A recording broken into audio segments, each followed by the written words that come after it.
is at the stove on Rye Lane when the knocking comes.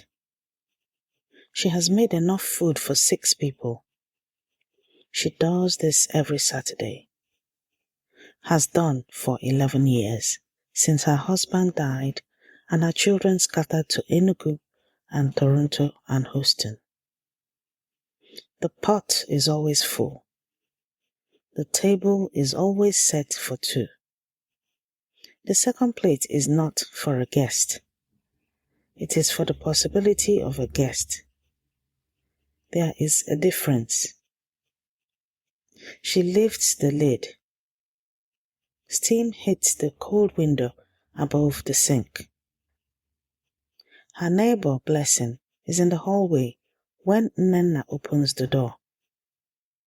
24 years old. Yoruba. 3 months in the building. Never awake before noon on a Saturday. She is holding a small white envelope with both hands, the way you hold something that has already changed you. Nnenna sees the envelope. She sees the face above it. She says nothing about either. She says, "Bịa rie nri, come and eat food." Blessing opens her mouth, the protest already forming, the polite refusal, and Nnenna raises one hand very slightly. The hand says, "This is not a question." Blessing steps inside. "Ị chọrọ iri nri?" Nnenna asks this from the stove, her back turned, the wooden ladle already moving. "Do you want to eat food?" But she asks it the way the Igbo ask it. Not as a question requiring an answer, but as a question that answers itself. The soup is already in the bowl. The yam is already cut. The envelope sits on the table. Nnenna does not look at it. The trouble can wait. The food cannot.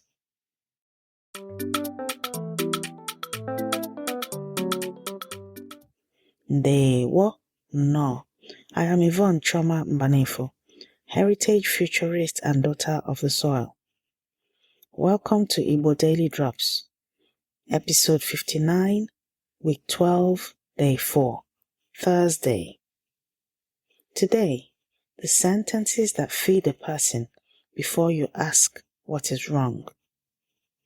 In Igbo homes, you feed a person before you ask what is wrong. Not because the food is more important, but because a hungry person cannot hear their own grief. Ka anyị bido. Let us begin. Blessing sits. She has not been in this kitchen before. She notices the photographs on the windowsill. Faces she doesn't know, a village she has never seen. She notices the food processor that has clearly never been used, and the wooden mortar beside it that clearly has. Nnenna sets down the bowl of ofe onugbu and a plate of ji, white yam, boiled firm. She says, "Anyị nwere ji na ofe. We have yam and soup." The word anyị, we. Nnenna is alone in this flat. She has been alone for 11 years. But she says we with no hesitation, because she is not speaking for herself. She is speaking for the household, for the kitchen, for the women before her who made the same food in the same pot and placed it in front of people who arrived at the door holding things they couldn't yet name.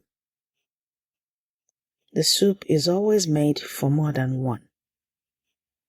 This is not generosity. Generosity is a choice. This is structure. Today, 3 sentences. The sentences that make you the kind of person whose door someone will knock on when things fall apart. Repeat after me. Bịa rie nri. In English, come and eat food. Bịa rie nri. Bịa rie nri. Bịa rie nri. This is the sentence Nnenna said before she asked a single question. Ị chọrọ iri nri? In English, do you want to eat food? Ị chọrọ iri nri? Ị chọrọ iri nri? Ị chọrọ iri nri? This is the question that already has an answer. The bowl is already full. Anyị nwere ji na ofe. In English, we have yam and soup. Anyị nwere ji na ofe.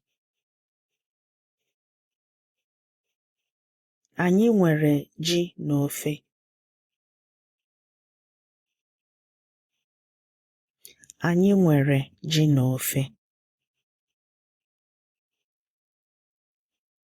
This is the sentence that says, you are not alone at this table. We have, not I. These 3 sentences are in your free speaking workbook this week. Download it at learnigbonow.com.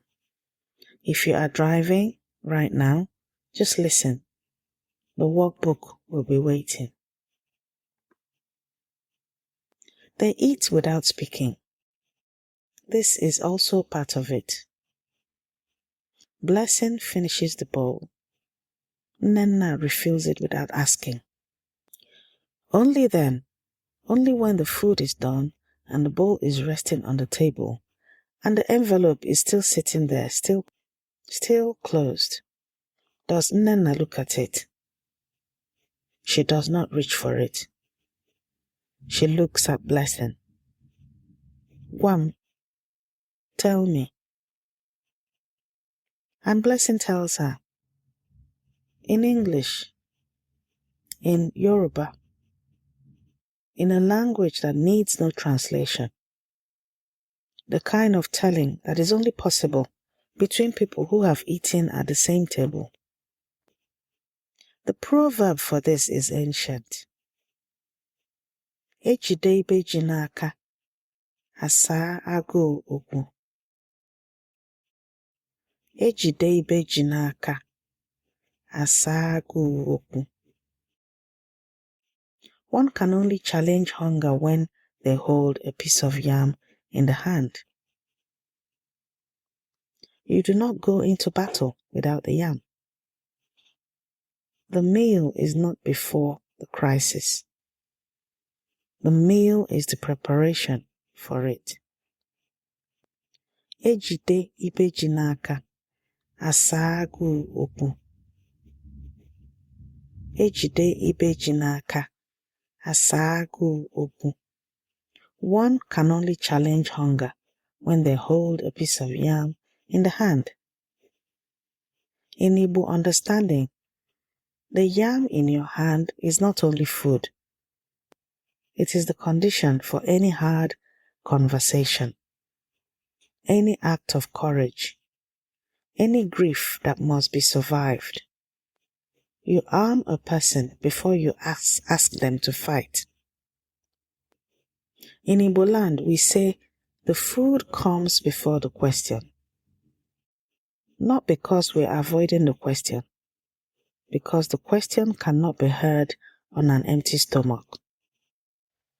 What Nnenna understands, what every Igbo woman who has run a household understands, is that commensality, the act of eating together, is not social pleasure. It is social infrastructure. Sreelakshmi K P, a research scholar at Christ University, Bengaluru, working in the field of critical food studies, published in 2023 in Studies in Linguistics, Culture and FLT, an analysis of commensality in Achebe's Things Fall Apart. Drawing on theorist Arjun Appadurai, she found that food in Igbo life can signal rank, solidarity, identity, exclusion, and intimacy, often simultaneously. The meal is the language.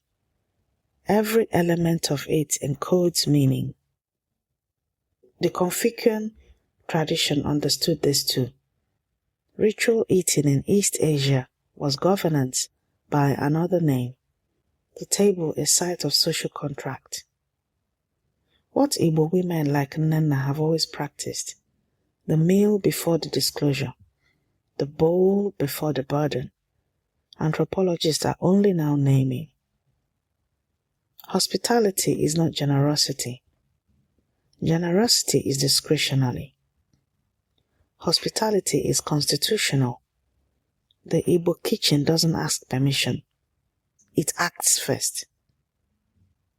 If you want to practice these sentences with other families, with your children, the Igbo village-speaking gym will be open soon. Before this day ends, say "Bia rie aloud" as you set a place at your table, even an empty table, even if no guest is coming. Not as language practice, as a declaration, because the proverb says you cannot move what is coming with empty hands. Set the table before the knock. Have the yam ready. Every sentence you learn is a drop, and every drop feeds Oke Osimiri Mutibo, the ocean of Igbo knowledge.